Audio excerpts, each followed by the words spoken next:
Assalamualaikum warahmatullahi wabarakatuh.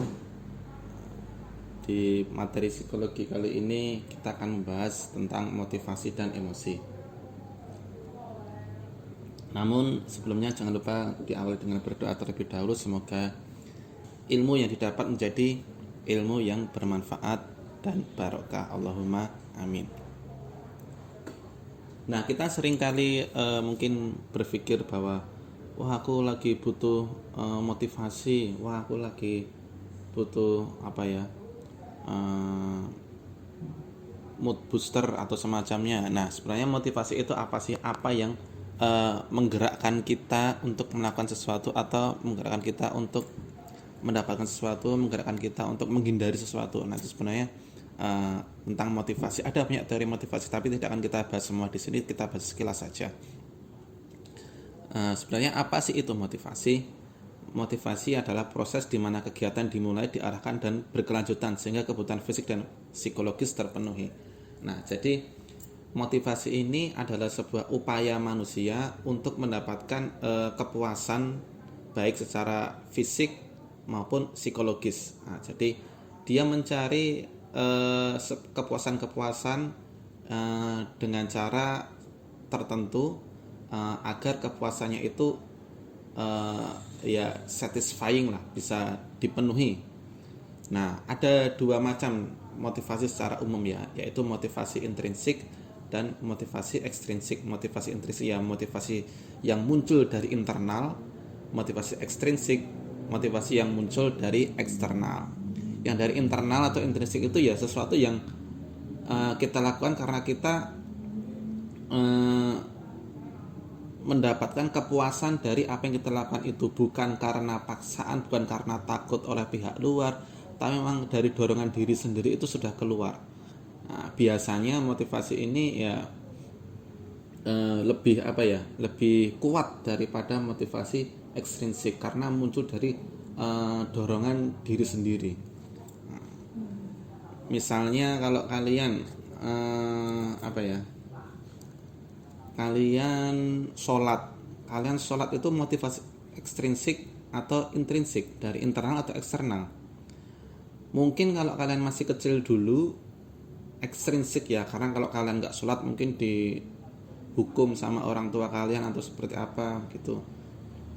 Tapi makin besar, makin dewasa, kalian merasa bahwa hukuman itu sudah tidak berguna, hanya motivasi intrinsik lah yang berguna untuk menentukan apakah kalian mau sholat atau tidak. Nah, itu contohnya. Atau kalian ingin mendapatkan IPK yang tinggi, ingin cum laude. Nah, itu motivasi intrinsik atau ekstrinsik. Kalian mendapatkan IPK tinggi atau cum laude itu memang benar-benar mencari kepuasan pribadi atau mencari reward, mencari hadiah, mencari penghargaan. Nah, kalau kalian ingin mendapatkan kepuasan pribadi ya berarti kalian menggunakan motivasi intrinsik. Tapi kalau kalian mencari hadiah, mencari penghargaan dan semacamnya, kalian menggunakan motivasi ekstrinsik.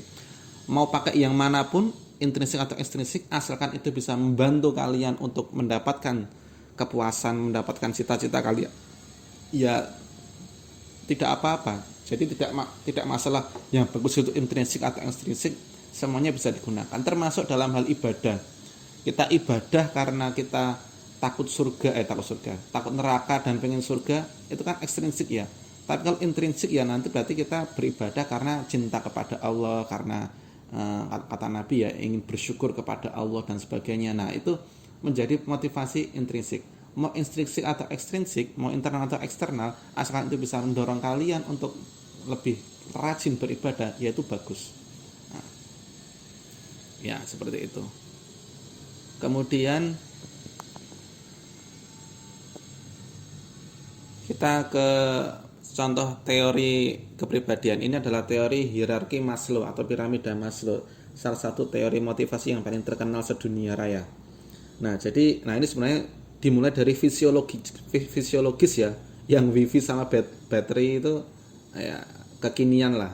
Untuk anak-anak milenial itu wifi sama baterai menjadi kebutuhan ultra primer, sangat primer.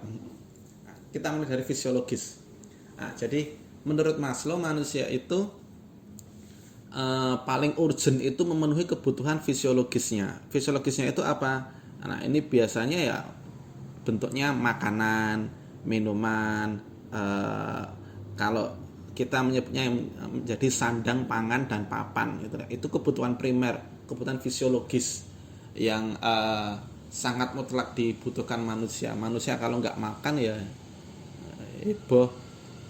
Manusia kalau nggak punya rumah ya terlunta-lunta. Manusia kalau nggak punya pakaian ya masuk angin, sakit. Nah, jadi kebutuhan fisiologis ini adalah kebutuhan pertama yang harus dipenuhi manusia. Dia akan rela melakukan apapun asal mendapatkan tiga hal itu.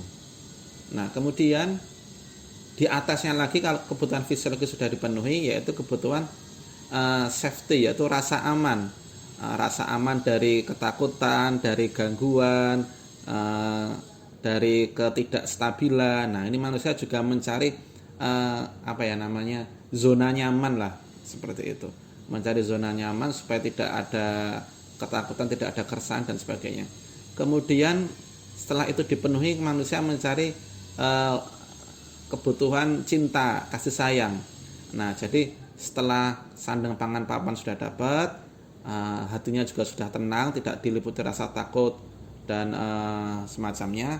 Kemudian dia ingin mendapatkan rasa dicintai, disayangi, baik itu dari keluarga, baik itu dari hubungan laki-laki perempuan dan sebagainya. Biasanya kalau orang-orang masih belum jelas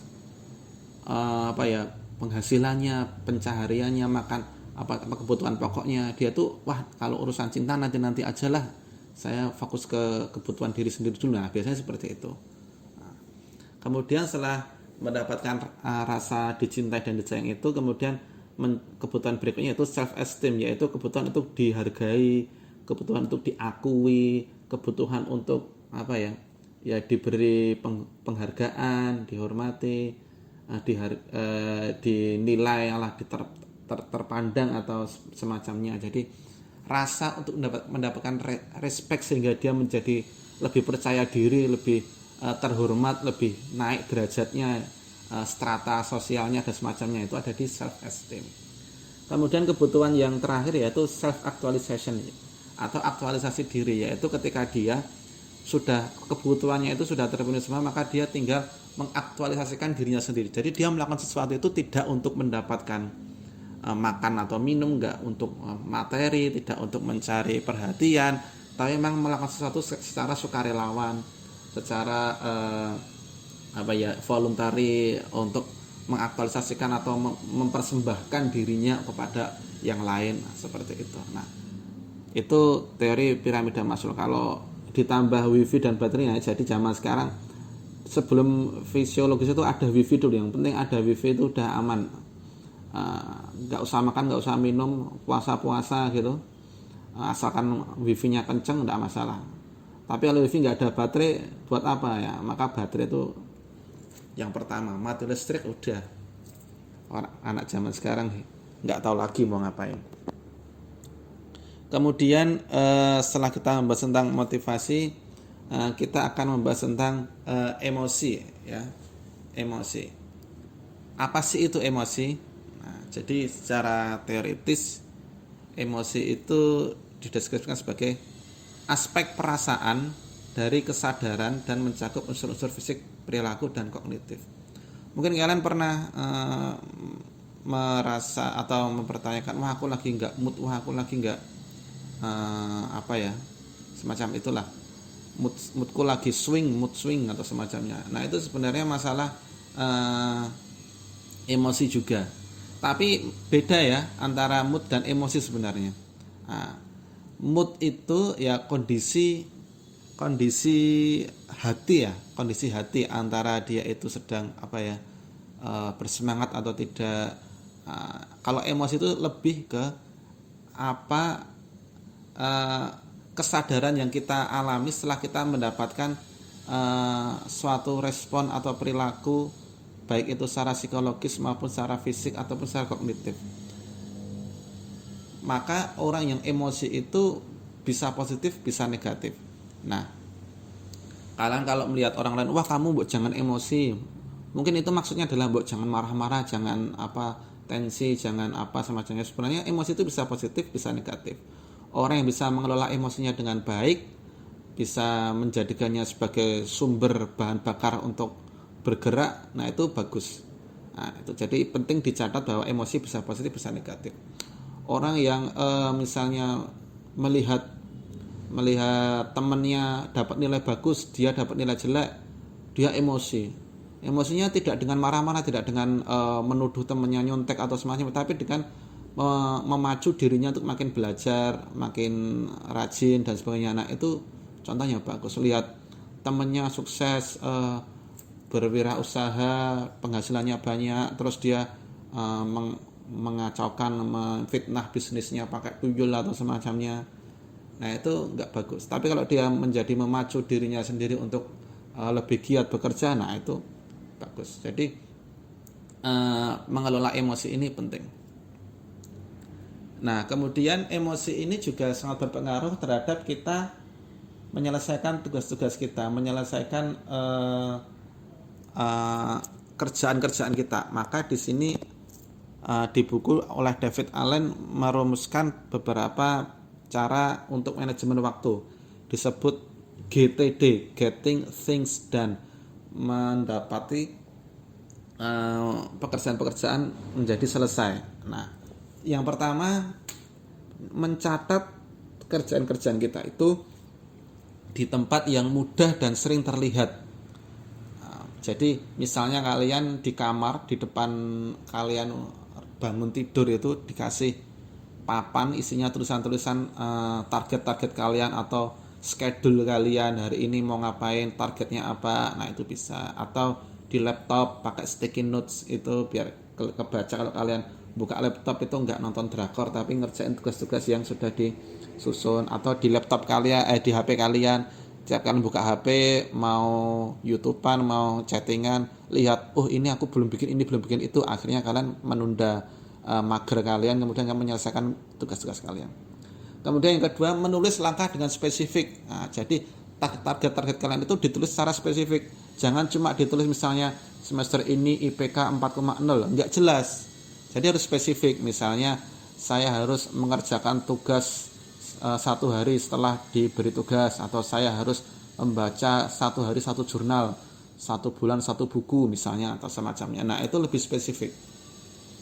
Kemudian kelola waktu dan perangkat yang dibutuhkan. Jadi apa-apa atau pekerjaan-pekerjaan kalian yang membutuhkan perangkat, membutuhkan support dari perangkat-perangkat yang lain. Misalnya kalian butuh kamera, butuh wifi, butuh mikrofon, butuh dan semacamnya. Pokoknya hal-hal yang butuhkan seperti itu disiapkan sehingga ketika kalian mau mengerjakan tugas itu sudah ada alatnya. Jangan sampai, wah ini jadwal saya untuk bikin rekaman materi kuliah, loh tapi nggak ada kameranya, nggak ada mikronya. Itu kalian terbang. Jadi setelah kalian merumuskan itu langkah-langkah itu tadi, cari alat-alat yang dibutuhkan apa. Nggak bisa beli, pinjem. Nggak bisa pinjem, nyewa atau semacamnya, cari. Atau gunakan perangkat-perangkat yang tersedia lah, seperti itu. Kemudian lakukan evaluasi harian dan mingguan. Jadi setiap sehari atau setiap seminggu itu dilihat kalian sudah berhasil menyelesaikan berapa persen, 100%, oh berarti itu bagus, bisa dilanjutkan. Oh cuma 50%, oh nggak bisanya di mana, oh karena jam-jam ini saya sibuk ini, oh saya kesulitan untuk ini, kesulitan untuk itu. Nah, itu dievaluasi dan segera dicarikan solusinya. Nah, kalau misalnya kalian sibuk di jam itu, ya cari jam lain atau bagaimana. Kalau kalian misalnya nggak bisa melakukan itu, ya minta bantuan, diajari orang lain atau bagaimana. Kemudian lakukan tugas Anda dalam konteks dan waktu yang tepat. Jadi ketika kalian menyusun rencana-rencana kalian itu, pastikan karena itu menyusunnya di tempat waktu yang tepat. Jadi jangan sampai kalian hari ini ada tugas ini, ternyata hari ini juga kalian ada makrab di mana, atau kalian malah diajak piknik kemana. Rencananya piknik sambil ngerjain tugas, nggak bisa. Makrab sambil ngerjain tugas, nggak bisa.